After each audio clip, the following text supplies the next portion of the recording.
Hello, and welcome to the World of Wysteria. Tonight, I will be reading the Prologue and Chapter 1. But first, the author's note. To the reader. The following tale was inspired by my own experiences with lucid dreaming.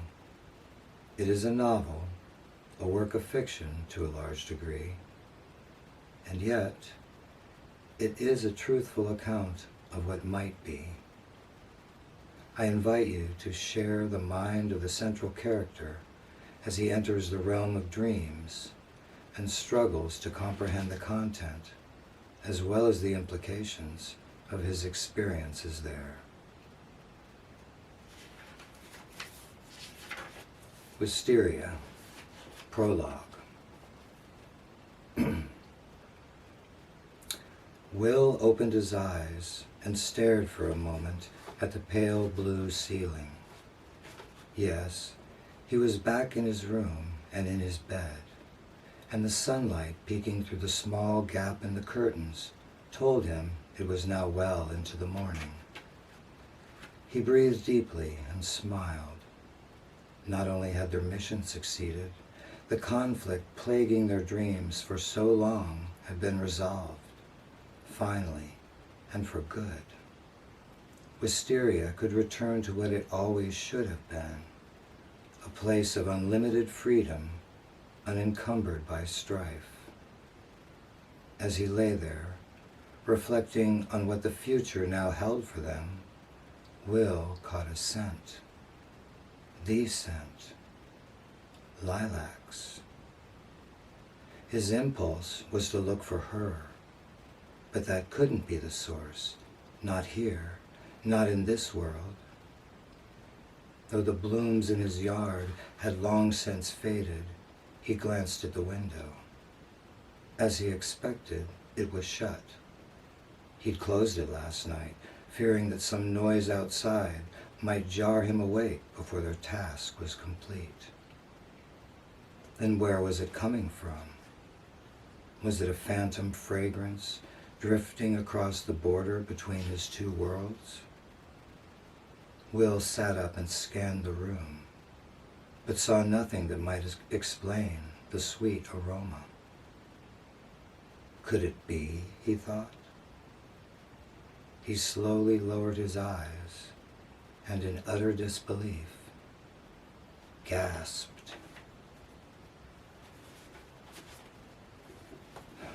Chapter 1.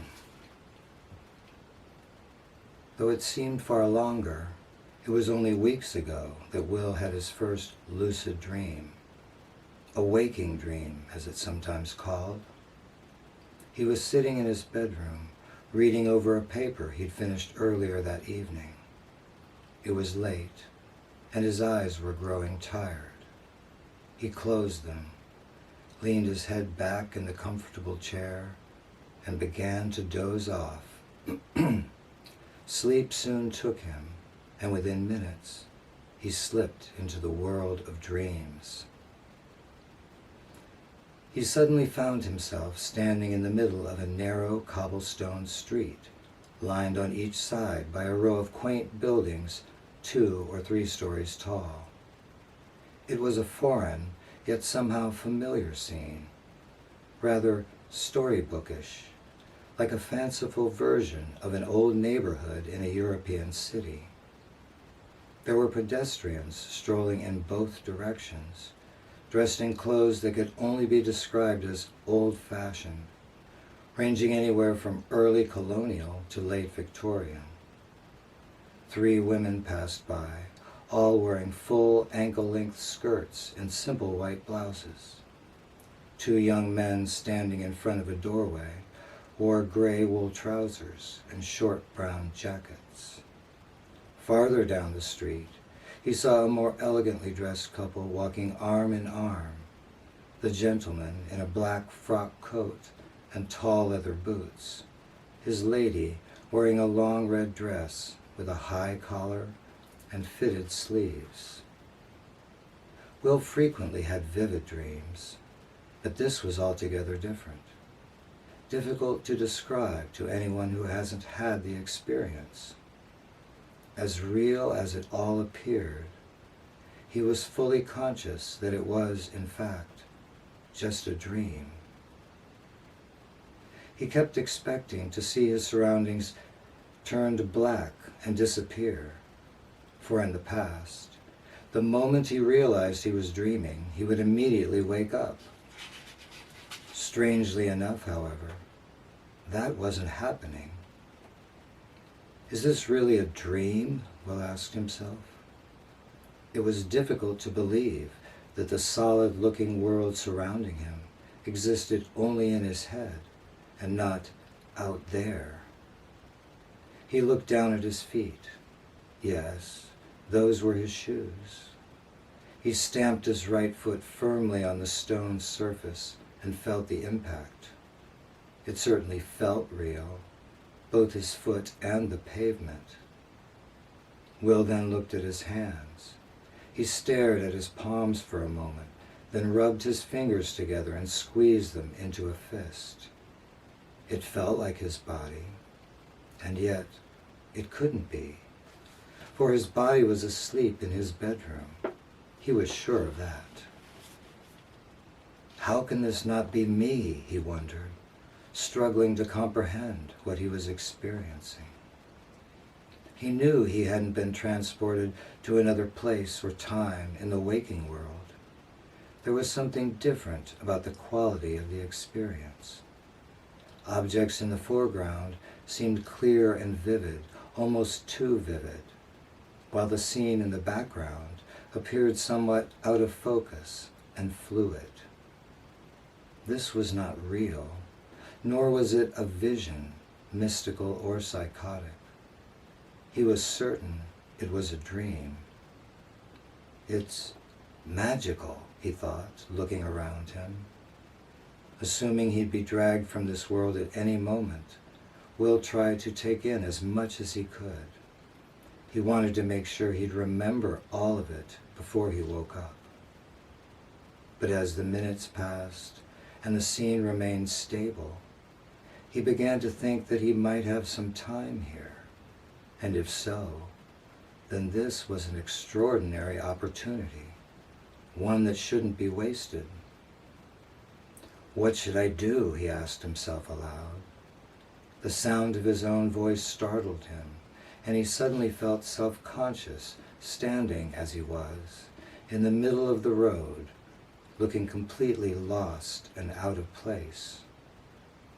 I must look odd to these people, he thought, for he was dressed in the same clothes he'd been wearing earlier that day.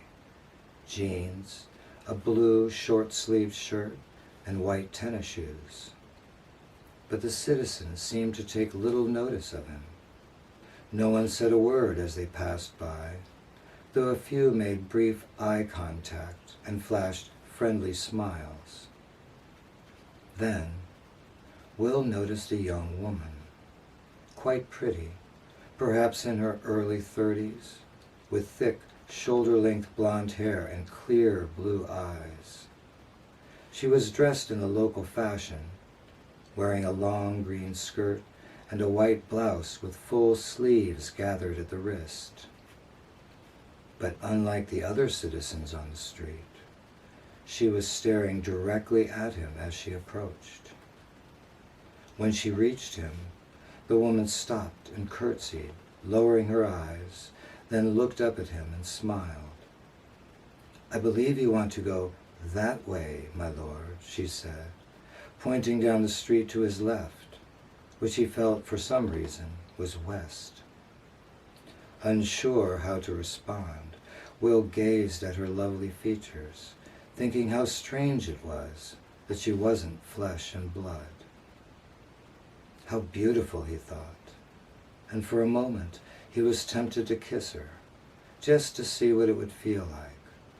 Of course, under normal circumstances, such an act would be unmistakably rude, bordering on criminal. However, she was not a person, but a figment of his sleeping mind, and therefore could not be offended. Then it hit him. He could do anything he wanted. Anything. He couldn't insult or harm anyone here, because, regardless of how real they seemed, they were illusory, only characters in his dream. Nor could he be harmed. He could jump from the tallest rooftop and suffer no injury, because none of this was real. Here, in this world, there was no reason to feel any shyness, apprehension, or guilt. He needn't feel fear of any kind. It was as if he'd become a superhero or a god.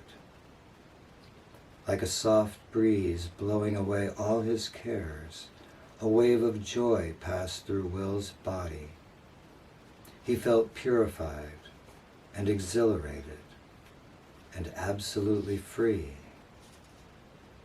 The woman took his right hand in both of hers. Her touch was soft, warm, and deeply comforting. "I must take my leave," she said. "Of course," he replied, now smiling broadly. "And I do believe you want to go that way," she told him again. He wanted to ask why, but simply said, "Thank you." She released his hand, but he held on to her fingers.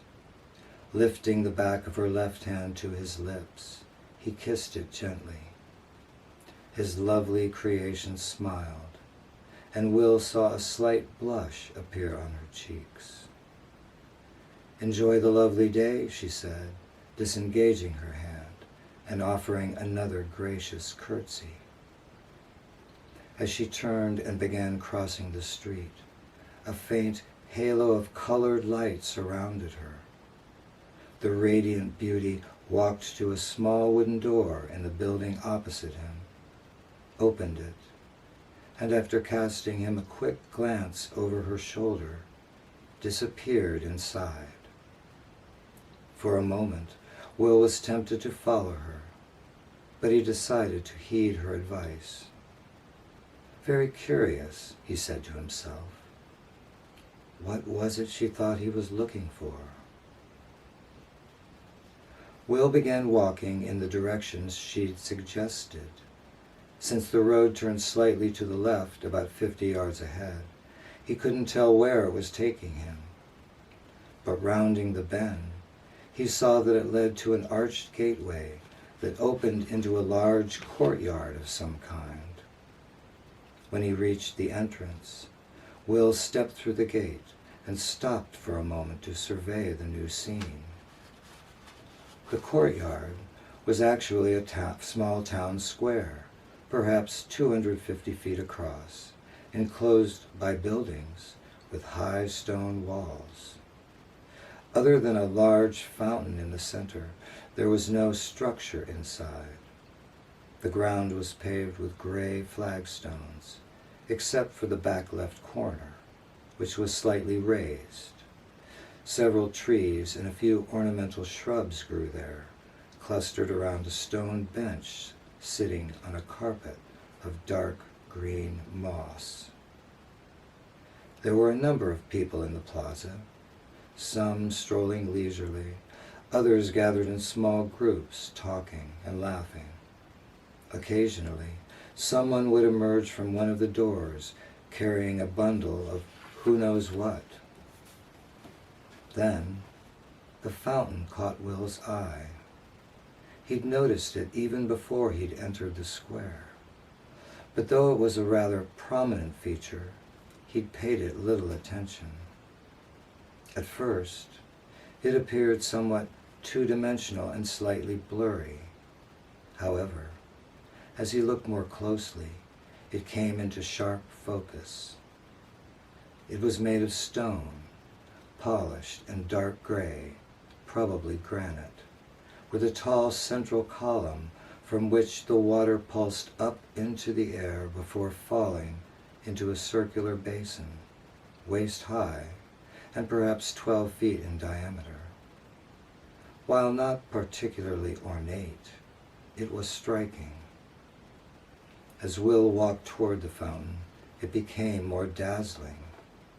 The upward spray sparkled like a plume of liquid diamonds, and the sound of the water splashing into the pool became musical, reminding him of the delicate wind chimes he sometimes heard in the distance on quiet, breezy nights. Coming to the edge of the basin, he stared for a minute into the pool, then dipped both his hands in the water. It felt wet, but different somehow, effervescent, like carbonated water, almost alive. After a few moments, Will withdrew his hands and shook the water from them. But as he started to wipe them dry on his shirt, he found they were no longer wet. Odd, he thought. His attention now turned to the southwest corner of the square, where the small clump of trees grew. It looked like a charming spot, and needing a minute to collect his thoughts, he decided to go sit down in the shade. Will walked over to the bench beneath the trees and took a seat facing the plaza. From here, he saw that the gate through which he'd entered was located in the middle of the eastern wall of the enclosure. There were no other doorways along that side, only a few small windows high up on the second story. A tangle of vines climbed across the wall, clinging to the rough stone, nearly covering large sections of it. At the northern end of the square, there were 6 wooden doors, evenly spaced along the wall, each painted a different color, 3 with small rectangular windows cut into them at eye level. Above each door hung a small sign jutting out into the plaza, though from where he sat, Will couldn't make out what any of them said. There was also a row of windows, 2 for each doorway, set in the story above them. To his immediate left, the western wall was high and solid, broken only by a gateway, identical to the one on the opposite side of the square. The southern wall, on his right, was lower than the others, no more than 15 feet high, and had a walkway along the top. In its center was another arched entrance, larger than the other 2 gates, and flanked by 2 smaller open doorways. Curious where it led, Will rose from his seat and walked over to investigate. Outside the gate was another street, wider than the one he'd followed into the square. It stretched straight ahead for nearly 100 yards, terminating at a low wall with a pair of large wooden doors, which stood closed. From the larger size of this entrance and the width of the road, he guessed that this was the main entrance to the square. As he peered down the street, wondering what lay beyond the wall at the far end, Will noticed a dense black cloud beginning to form ahead of him. The darkness crept forward, obscuring the scene as it moved closer. His body then began to tingle. "No," he gasped, for he realized what was happening. He was waking up. Will began backing up, trying to retreat from the inky fog, but it was no use.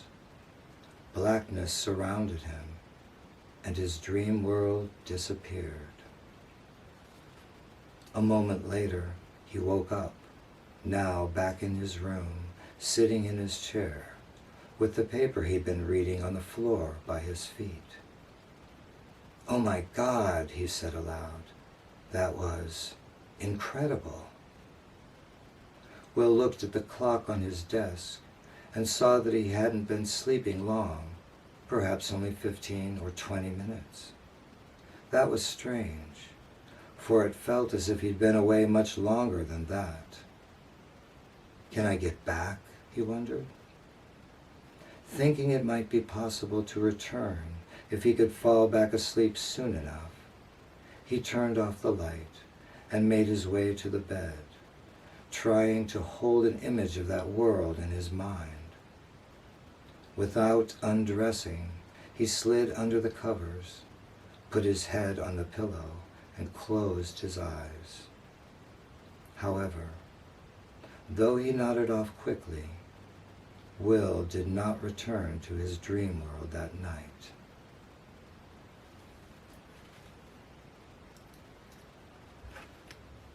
And thank you for joining us this evening, and we'll return shortly with Chapter 2.